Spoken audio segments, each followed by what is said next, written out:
Santmat channel को subscribe करें, साथ ही घंटी को दबाकर ऑल नोटिफिकेशन सेलेक्ट करें।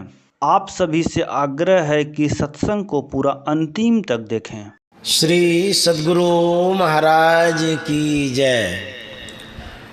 महर्षि में ही सत्संग सुधा सागर।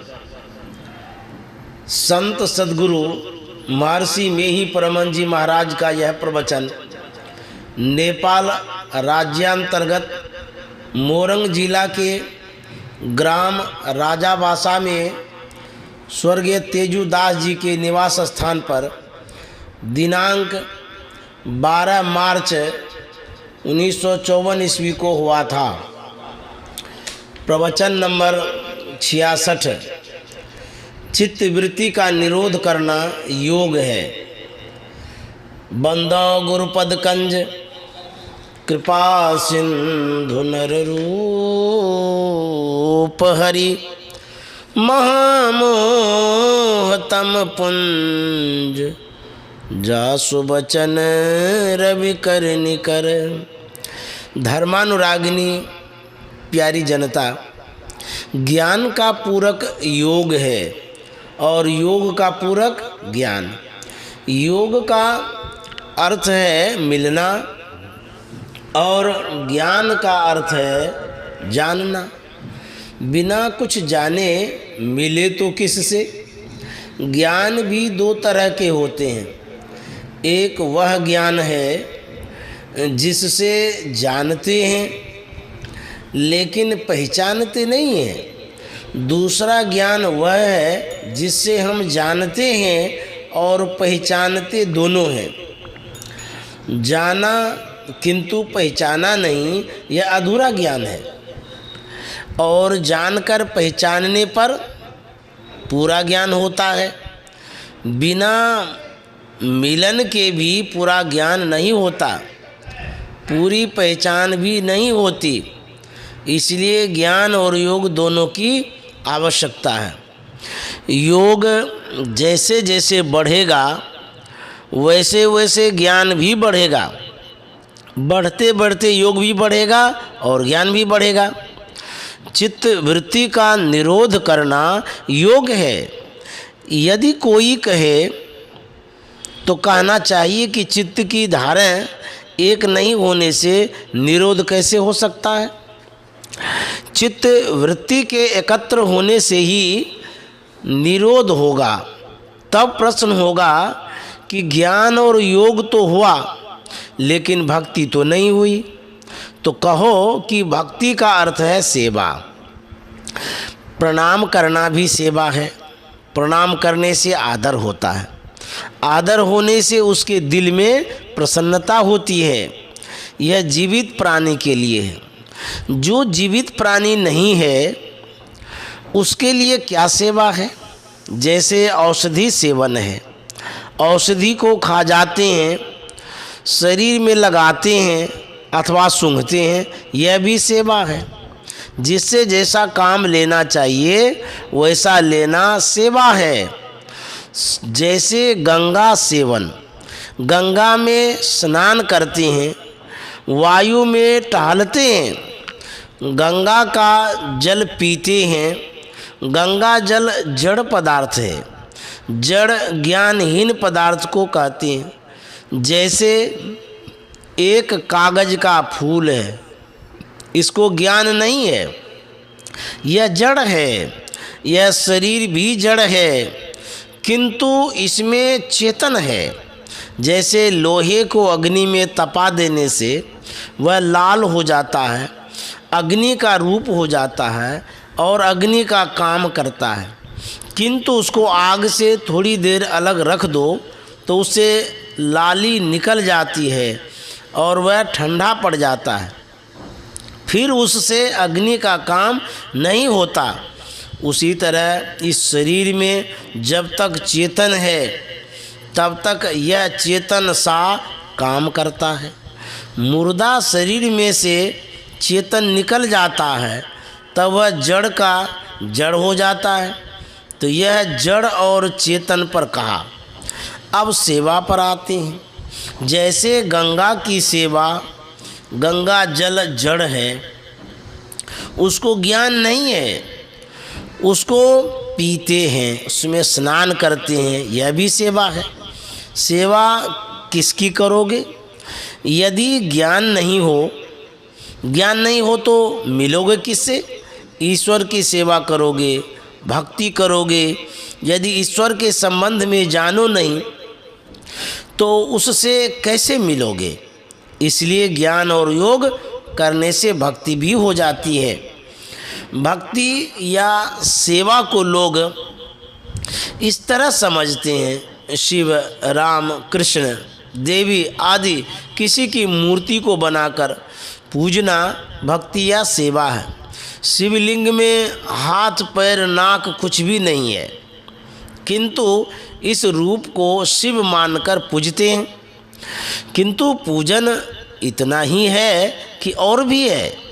यदि इतना ही रहता तो श्रीमद् भगवद गीता, उपनिषद, शास्त्र आदि क्यों होते? यह मोटा ज्ञान उसके लिए है जो पहले से कुछ नहीं जानता।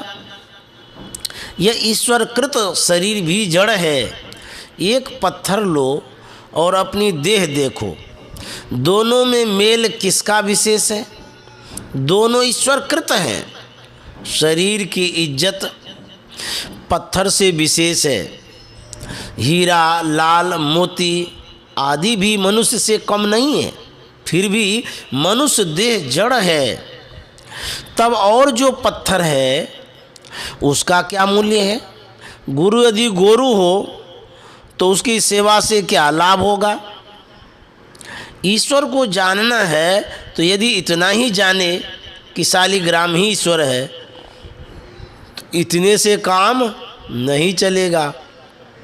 यदि गुरु को ही ईश्वर मानो, जैसा तुलसीकृत रामायण में है, बंदो गुरुपद कंज कृपा सिंधु नर रूप हरि, महामोह तम पुंज जासु बचन रवि कर निकर।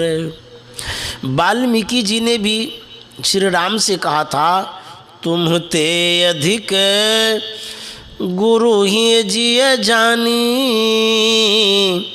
सकल भाय से वही सन मानी। ईश्वर सब में है, इसलिए कि ईश्वर सबसे पहले का है। उसके पहले कुछ नहीं था। खुदा खुद जोर आ बराबर स्वयं आया।